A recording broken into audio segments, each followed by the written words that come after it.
What up, crazy gang? I feel like I'm crazy, but I know I'm not crazy. And my mistakes don't make me or break me. They say that I'm crazy, and sometimes I feel like I'm crazy. What up, crazy gang? Today, y'all, we got another reaction. Feel me? Rappers killed by their own friends. Backdoor of death, y'all. Backdoor of death. Come on now. It's gonna be a wild video though. Feel me? Cause y'all gotta watch out for snakes, alright? You know, it's not the enemies you gotta watch out for, it's your friends. You understand? So yeah, you gotta watch out for them. You feel me? For niggas that you don't know that's 100 with you. Feel me? Just gotta watch out for them. Cause some of them might not be your friends for real. You understand? See, I don't gotta worry about that. Yeah, man. I knew my friends since I was in elementary, since yay high and all that. So I'm good. That's why I don't be like near like new niggas like that. Like I ain't trying to have no new friends or none of that. No new friends. Feel me? I ain't trying to have no new friends. I just like my friends that I'm still with right now. I ain't trying to have no new friends because you might never know. They might be envious, snake you out, or something like that. They might do something to you. But yeah, y'all. But yeah, we're gonna get straight into this video. Feel me? We're gonna see what's happening. Feel me? I know some artists that they showing the caption joint right there. Me and the thumb and the title. Feel me? They're showing the title like MO3, Big L. Feel me? I know them. I don't know the rest of them, but yeah. But make sure y'all like, comment, and subscribe to the channel. Crazy gang. If it's litty in the city, got to get the video. You feel me? But yeah, y'all, make sure y'all like, comment, subscribe. Sub go 1,000. All right, 1,000. Let's get straight to it.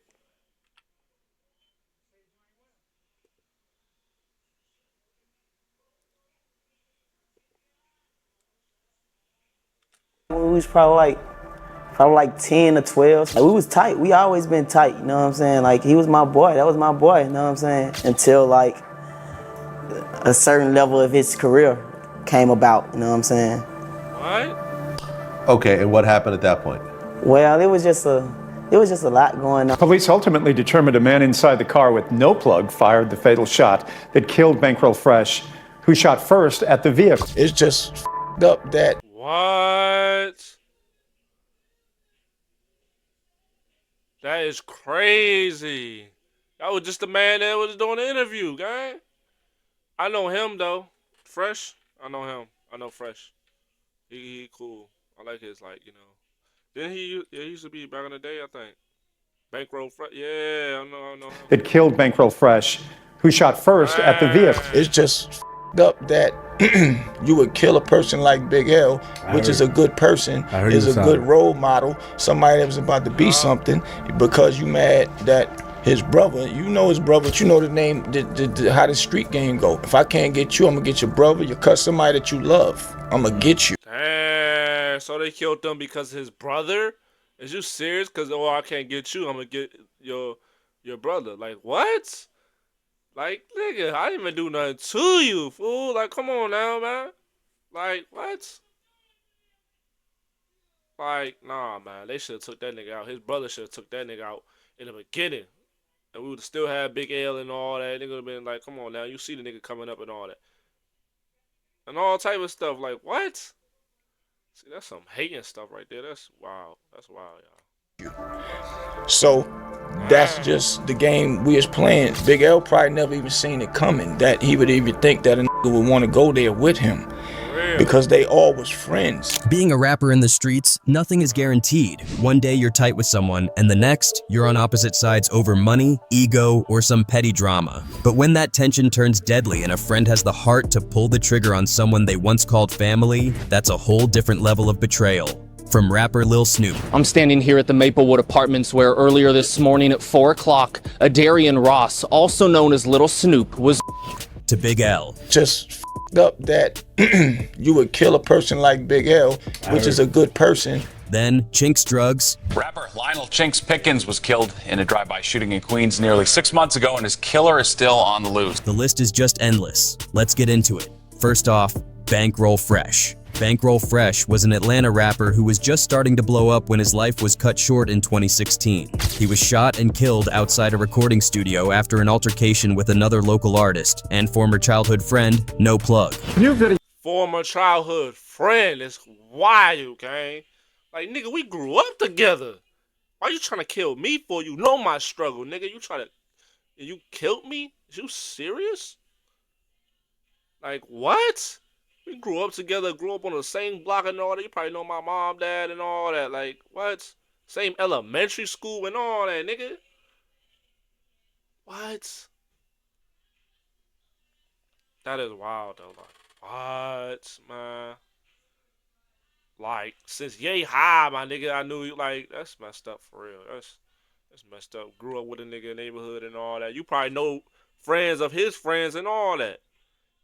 Y'all probably had a clique together and all that. They probably had like a whole group and all that together. And man, niggas be wildin'.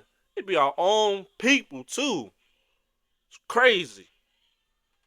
Video just released tonight showing the moments before a rapper was shot outside an Atlanta recording studio. It has been nearly a year now since Bankroll Fresh was killed. Still no one has been charged. Bankroll grew up in Atlanta's Zone 3, where he was known as a hustler before he ever got into music. He first rapped under the name Young Fresh and got his start working with Gucci Mane in the early 2010s. As he made more connections in the city, he started working with big-name producers like Metro Boomin and Mike Will Made It, dropping tracks like For the Love and Screen Door. In 2014, he released his first mixtape, Life of a Hot Boy, and followed it up with a sequel the next year. With co-signs from Atlanta. Okay, like Lil Wayne and like the Hot Boys. Yeah, that ain't fire. It's like that. To rap legends like Gucci Mane and 2 Chainz, it seemed like he was next in line to take over the city's rap scene. But just as his career was taking off, everything came crashing down. On March 4th, 2016, Bankroll was outside Street Exec's studios in Atlanta when he got into an argument with No Plug. Bankroll quickly confronts him and a fight erupts. Neither of the men had guns at the time, but several other men present at the scene were reportedly armed. Things escalated and gunfire broke out. By the time it was over, more than 50 shell casings were found at the scene. Bankroll was rushed to the hospital but didn't make it. Bankroll Fresh fired the first shot toward the Charger. A few seconds later, the Charger pulls off. You see a flash coming from the car. As Bankroll walks back into the studio, you see the glass on the front door of the studio shot in the right hip. Then about 2 minutes later, we see Bankroll Fresh being carried out of the studio by friends. Dang, that's wild. But Bankroll Fresh did, like, he did shoot first. I don't know if he shot first or something. If he did, then man, like you just wanted. I don't know at that point, man. I don't know. Friends who drive him to Hugh Spalding Children's Hospital. No Plug later turned himself in, but after police reviewed the evidence, they ruled it was self-defense, and he walked free. Surveillance. Okay, he turned himself in. Okay. See, yeah, it was. Okay, so he did shoot first. So it was self-defense though, but like, yeah. I don't know. This one, I don't think this one, like, count for real. Because he shot first, so... Technically, he was trying to defend himself. So, like, he was not like, oh, yeah, I'm trying to kill you, nigga. And because you this and that, like, what? After the fight. He ain't pulled a gun first after the fight. So, yeah, I don't know about this one, gang. I don't know. I don't know. Surveillance footage from that night showed a group of people standing around outside the studio, looking like they were waiting for something to pop off. Then, off camera, the fight started, and the next thing you know, bullets were flying. It's still not entirely clear how it all went down, but No Plug later told his side of the story in an interview with DJ Vlad. According to him, he and Bankroll had been tight since they were kids, but things got weird once Bankroll started blowing up. You and Bankroll Fresh were friends since you were kids? Yeah. Okay, so explain that. Well, we met like when we was probably like 10 or 12, some shit like that, you know what I'm saying? Like, we was tight. We always been tight, you know what I'm saying? Like, he was my boy. That was my boy, you know what I'm saying? Like, our friendship always been until, like, a certain level of his career came about, you know what I'm saying? Okay, and what happened at that point? Well, it was just a lot going. He said their issues weren't even about music. It was petty street drama, mostly over women and respect. The real tension started around What? Niggas, you serious? Over money and respect? Oh man, ain't no way, gang. Come on now. It was not even over. Yo, this is weird. It's getting, I don't know what they got going on. How is it going? Y'all supposed to be in the same gang. Y'all grew up together and all that. You're supposed to be on the same team and all that. Bro, like, for real. What? Thanksgiving 2015, when both of them were doing turkey drives in different neighborhoods. After Bankroll finished handing out toys at his own event, he decided to stop by No Plug's hood unannounced. No Plug and his crew weren't cool with it because there was already some tension, so they told him to leave. No Plug insisted they didn't disrespect or rob him. They just didn't want him pulling up without checking in first. After that, they didn't. Why he gotta check in first though? What? Y'all supposed to be on the same team, gang. Like, that's what I'm saying, yo. Y'all supposed to be on the same team. How y'all on different, like, sides of the field? Y'all grew up together and all type of stuff. Like, y'all friends and all that. Y'all met each other when y'all was 10 and 12. Y'all supposed to be on the same team. I don't get that part, though. I seriously don't. I seriously don't, y'all. Man. Just weird. See each other again until the night of the shooting. No Plug said he was just at the studio for a meeting when Bankroll confronted him about the turkey drive incident. Apparently, a girl who was cool with Bankroll spotted No Plug there and let him know, so Bankroll pulled up ready to press him about it. At first, No Plug there, turkey drive incident. Apparently, a Okay, now we get into it. We get into it. All right, we get into it. girl who was cool with Bankroll spotted No Plug there and let him know. Oh my God. See, it always be the hoes, man. It always be the huz. Come on now. Why she gotta say that? Eh, why you, like, I'm thinking, why? Ain't no way it's always women. Why is always women involved in street beefs and all that? Like, why she had to tell him, oh yeah, he right here, and that's how it all cracked off. Like, what? But, what's his name? I don't know. But his friend though, Bankroll Fresh friend, he did say don't disrespect him or none of that. Don't rob him or none of that. You feel me? So, like, I don't know. He not in the wrong though. That's what I'm saying. He not in the wrong. But, like, I don't get why they wasn't on the same team. That's the only thing I bought. Feel me? I don't know why that girl had to stick her business in it anyway. Like, oh yeah, he over here, like, what? So Bankroll pulled up ready to press him about it. At first, it was just an argument, but when No Plug tried to leave, Bankroll allegedly started messing with him, and they ended up scuffling and falling down the stairs. Someone broke up the fight, and No Plug left, only to realize he dropped his 2 cell phones inside the studio. When he went back to grab them, he said Bankroll and his crew were already armed and ready for round 2. Bankroll even had a stick, Southern slang for a gun, which No Plug said caught him off guard because he didn't think things were serious enough for guns to be involved. Damn. So, No Plug was not in the wrong, I say. No Plug was not in the wrong. That's my take, you feel me? I don't think No Plug, he Bankroll and them pulled guns out on him first. He was defending himself at that point, gang. Come on now. Out of nowhere, Bankroll fired the first shot, and that's when all hell broke loose. No Plug's crew started shooting back, and suddenly, it was a full-on shootout with bullets flying everywhere. In the chaos, Bankroll got hit and didn't make it. After everything went down, No Plug called his lawyer, Ash Joshi, the same guy who's represented big-name rappers like Gucci Mane. He turned himself in, gave his statement to the police, and was let go without any charges. Police ultimately determined a man inside the car with No Plug fired the fatal shot that killed Bankroll Fresh. He didn't want to take it there, but he took it there first. You feel me? It was not no envy and none of that. He ain't want, like, it was, man, stupid. And nobody else died, though? All bullets was flying and stuff. Nobody else died? So I'm suspicious about this. Who shot first at the vehicle, and that is why they have closed this case. The surveillance footage seemed to back up his story, showing that Bankroll and his crew were the ones who came looking for trouble that night. In the end, another talented rapper lost his life over something that could have been avoided. And what makes it even worse, Bankroll and No Plug weren't just rivals, they had been friends since they were kids. Just another reminder of how fast things can spiral out of control in the streets. Then, there's Lil Snoop.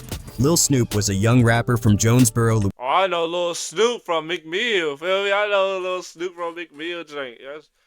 That dude fire, yo. He a good rapper. I don't know why he, man. I wonder how he, his own friend killed him, though. Messed up right there. Talent right there, man. I'm telling you.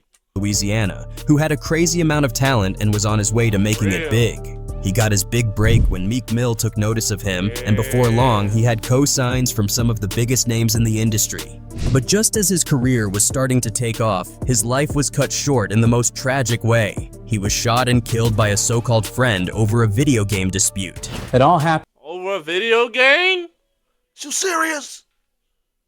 Is you, like, what? Over a video game? Ain't no way a video game, I wonder what it is. 2K, nigga?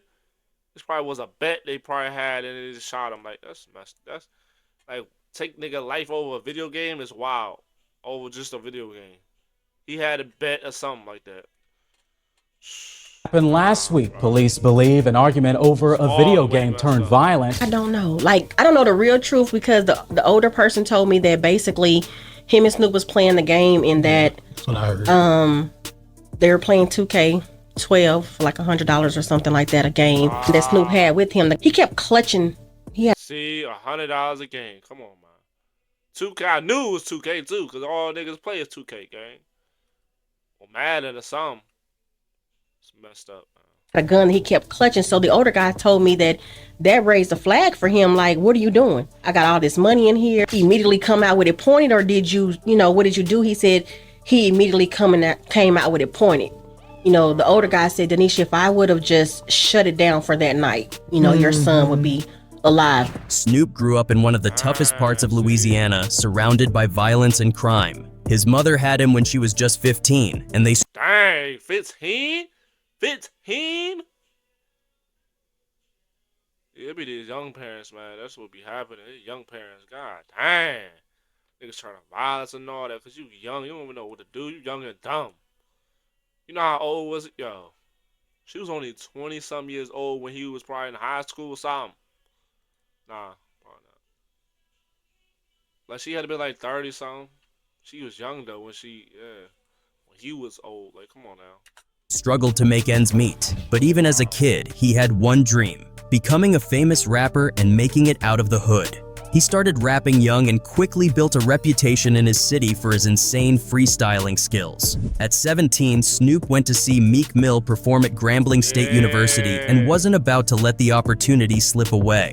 After the show, he knocked on Meek's van window, handed him a demo tape. Leaving out of a college in Louisiana, when I was leaving out of college, there was a lot of people banging on my window, but it was one young kid, he had a hoodie on.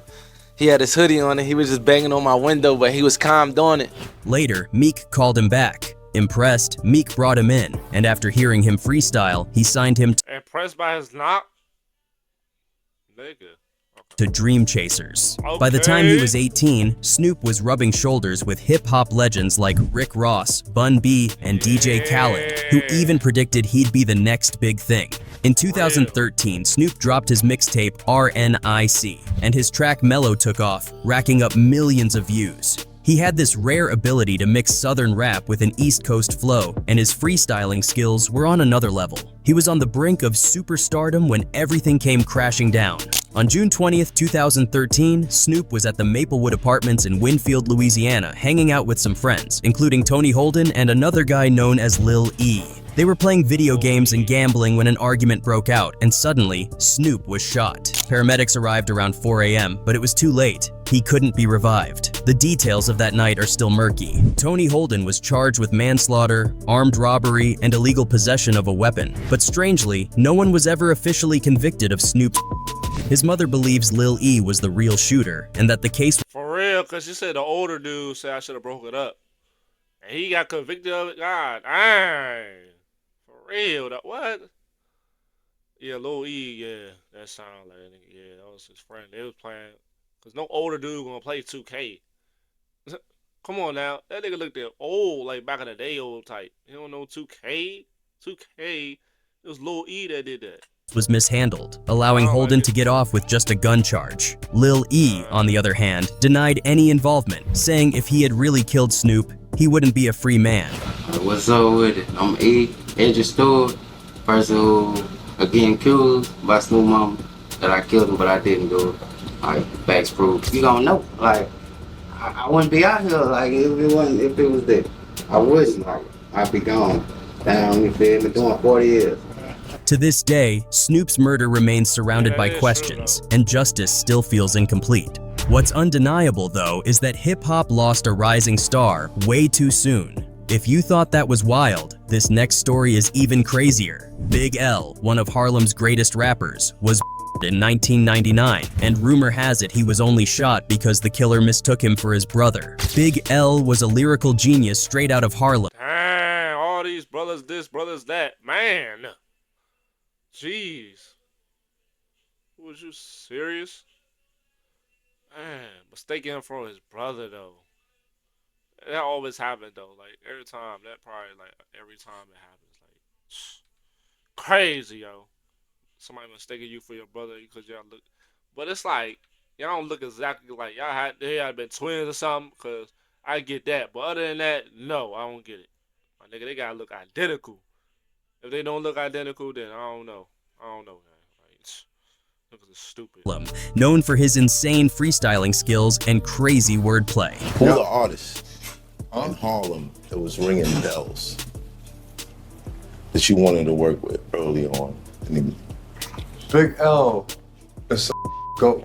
Salute. Big L is the first thing, man. Out of all our fucking rings, man. Ask Cam. Yeah. Ask mates. Ask anybody. Big L is the first out of all our regions. Ask Mino. Big L is the first. His debut album, Lifestyles of the Poor and Dangerous, is considered a classic in New York hip-hop. But even though he had respect in the underground, Oh, yeah, I seen this. I know Big L. Come on now, I seen this one. This one was fire. This music video right here, fire. Torch gang.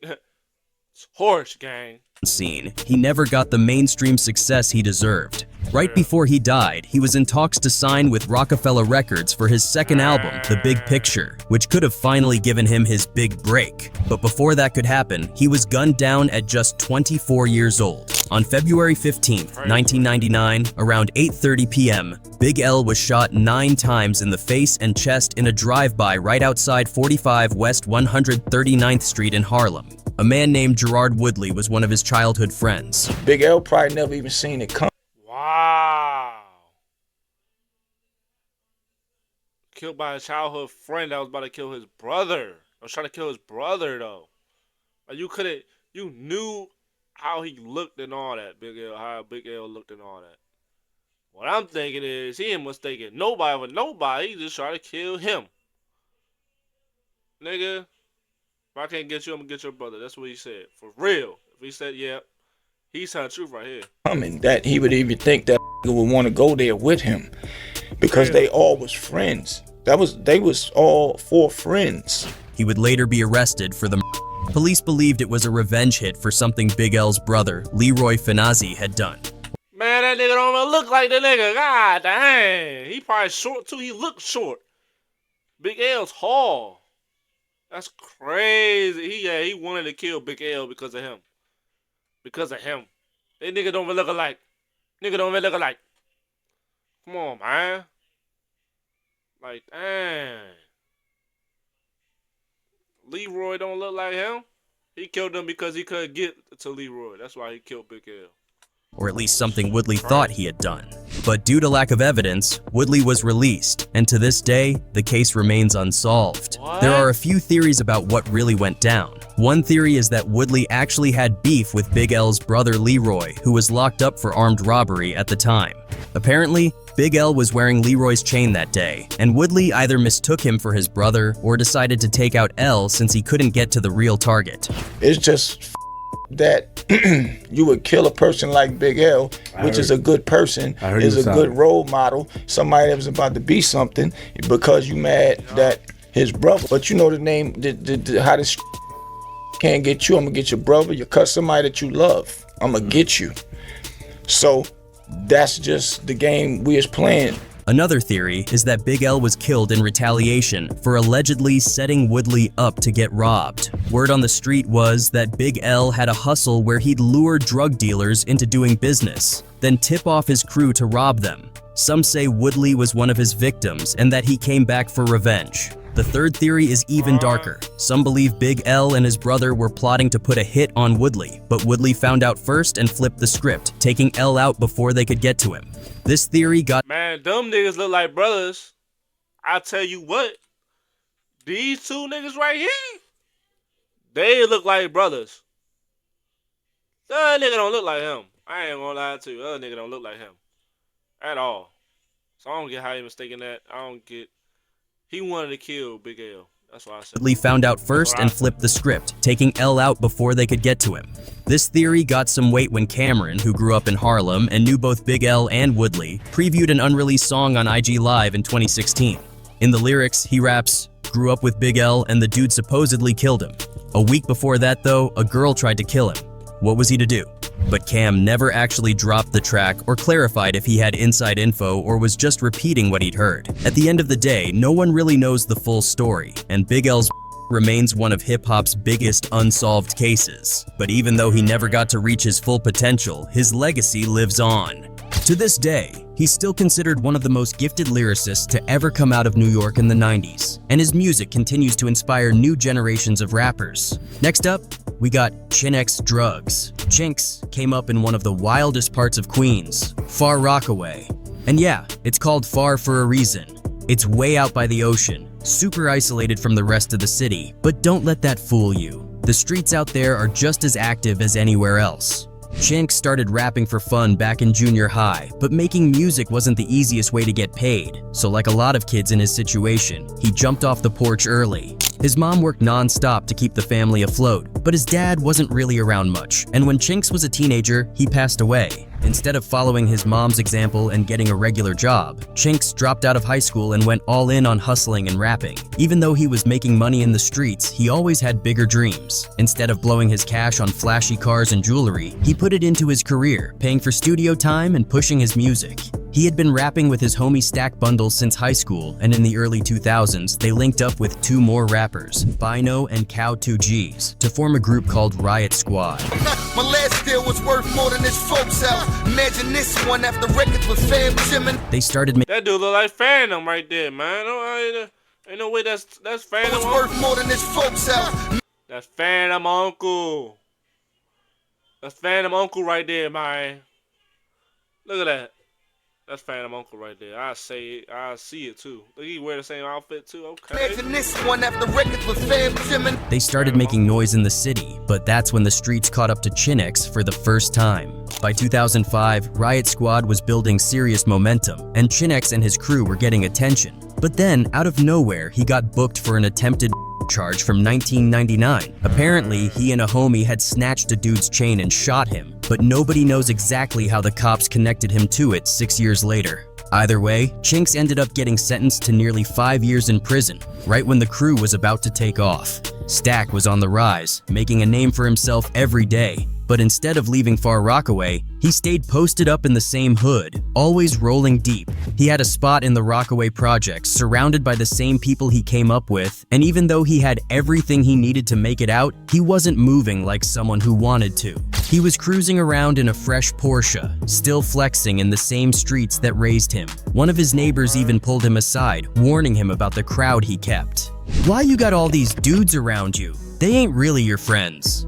Stack just smiled and said, "Auntie, it's better to keep your enemies close." Unfortunately, that wasn't true. In 2007, For real, that wasn't true at all, man. At all. Don't keep your enemies close like that, man. Come on now. At least watch them or something, like, you know what I mean? And then boom, boom, boom. Oh, Dipset Bird Gang. Okay. someone caught Stack in the lobby of his building and shot him in the neck and head, ending his life before he ever got to reach his full potential. He had studied music and art in college for a while, but in the end, staying in the hood for too long cost him everything. Product of the environment, but it's sad, real sad. So you know, I don't keep it moving. Rest in peace, Stack Bundle, always. For Chinx, losing Stack was devastating. In a 2013 interview with XXL, he admitted he was ready to quit rapping completely after Stack's death. But when he got out of prison and saw the impact Stack had left on the city and the fans, he changed his mind. People love him out here. I didn't want to let that die, so this is for him, his family, at the end of the day. That's why I keep it moving. Chinx lost one of his closest homies and had to sit behind bars, powerless to do anything about it. But when he got out in 2008, all the groundwork Stack put in had set him up for success. His name was already buzzing, and the industry was ready for him. One night, while Chinx was at a club, one of Max B's homies came up and told him Max wanted to link. At the time, Max B had just— Okay, I know Max B. Feel me? That dude fire, man. Max B know how to rap. Max B know how to rap. I wonder how Max B like died though. That's crazy. Split from Jim Jones and left Bird Gang, and teaming up with him could have been a huge move for Chinx. But before they could really make anything happen, Max got caught up in a wild case that ended with him getting sentenced to 75 years. According to police, Max had his girlfriend and stepbrother run up in a New Jersey Holiday Inn to rob a dude named Alan Plowden. They tied him up, waiting for his homie David Taylor to walk in. When he did, they shot him point blank. Turns out, Taylor didn't even have any money on him, so Max's people just ran off after killing him. Wow. See, that's what people don't know. I mean, you rob somebody, you better make sure they got money on them, or you're gonna be all out. You know what I mean? Like, man, you rob a broke nigga. What? Why you gonna rob a broke nigga though? Come on now. You rob a nigga that ain't got no money, and now you got life in prison. Sure. That's bad luck like crazy though. Feel me? That's wild. Like, you rob a nigga, you hands up. Like, give me all your money. You gotta say that, my nigga. You gotta hands up, give me all your money. You be like, oh, I don't got no money. Oh well, nigga, I dip out. Feel me? The nigga just killed him though. Dang, nigga was broke the whole time. Told you I ain't got no money. Plowden managed to escape and call the cops, who found him trying to take $30,000 in cash out of the room. In 2009, Max B was hit with that 75-year sentence. Luckily for Chinx, he had another major connection in the industry. Max had already introduced him to French Montana, and they clicked instantly. They started a crew called Coke Boys, and in April 2000— Dang, French Montana that old? Man, I didn't never know that though. I didn't even know the DJ Khaled knew Pun and all them, and Big Pun and Fat Joe. That's crazy. All of them was like in a group and all that. That's wild. 2009, Chinx finally dropped his debut mixtape after rapping for over a decade. He stayed on his grind, dropping 2 more tapes the next year, proving that he was one of the hardest working artists in the game. By 2012, Chinx was on fire, especially after jumping on the remix for I'm a Coke Boy. He was focused, saying he just wanted to make feel-good music and leave his mark, and it was working. These names are getting ridiculous, y'all. I'm a Coke Boy. You gonna be known as a Coke Boy? Is you serious? Is you dumb? He was climbing fast, working with big names like Young Thug, and everyone knew it was only a matter of time before he blew up. But just as he was about to take over, tragedy struck. On May 17, 2015, after a show in Brooklyn, Chinx and his homie left the club with no signs of trouble. But outside, 2 guys were waiting in a van. As Chinx sat at a red light, a black Mercedes pulled up, then shots rang out. He was hit at least 8 times, but tried to drive away. Losing too much blood, he barely made it to a Dunkin' Donuts parking lot before collapsing. By the time help arrived, it was too late. The latest on the investigation into Rapper Lionel Pickens, known as Chinx. Okay, police checking surveillance cameras in the area for clues, but as Lisa Evers tells us, now they have a few solid leads. She's near the shooting scene. Rapper Lionel Chinx Pickens was killed in a drive-by shooting in Queens nearly 6 months ago, and his killer is still on the loose. Chinx wasn't about the drama. He left the streets behind, focused on his music, and was on his way up. That's what made his so shocking. This wasn't some random beef, it was a targeted hit. For years, there were no answers. Then in 2017, two men, Quincy Homier and Jamar Hill, were arrested. While Chinx and his passenger was stopped at a stoplight on Main Street and Queens Boulevard, Hill and Homier pulled up in their vehicle and allegedly opened fire into Chinx's. Jamar Hill, 26, and Quincy Homier, 32, are being detained and face charges of second-degree murder, second-degree attempted murder, first-degree assault, and second-degree criminal possession of a weapon. Turns out they'd been holding a grudge for 6 years over a fight. Quincy, who 6 years over a fight? Gloves up, guns down. Fellas, come on now. We gotta do better as a culture. But they're Hispanic though, so you know it's not. They ain't our kind. But you know, as us brown people, you know what I mean? I'm gonna say that overall brown people, colored people, gotta do better. Feel me? Second in this discrimination world. Feel me? Racist world. Okay? Do better. Oh, a fight though? Nigga, you ain't dead. You can still walk and all that. He can't walk no more. Or none of that. If you lose a fight, you lose a fight. Fight the nigga again or something. Do that. Instead of killing him. That's a punk, nigga. What Craig dad say? Come on now. These up. Them. These up right here. Come on now. who was also trying to rap, got embarrassed at one of Chinx's shows in 2015, and a couple of months later, he got his revenge. Chinx had the industry behind him. After his death, even Jay-Z paid tribute. Whether his family and fans will ever get full closure is unclear, but one thing's for sure, Chinx was destined for greatness, and his name will live on. Okay.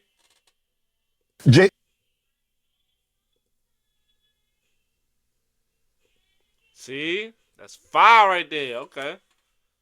His name will live on. Feel me? His name will live on, or yours won't, because you a punk that can't fight. Fight for nothing. Oh, you lost a fight. That's just it, my nigga. The world ain't over. Go fight him again.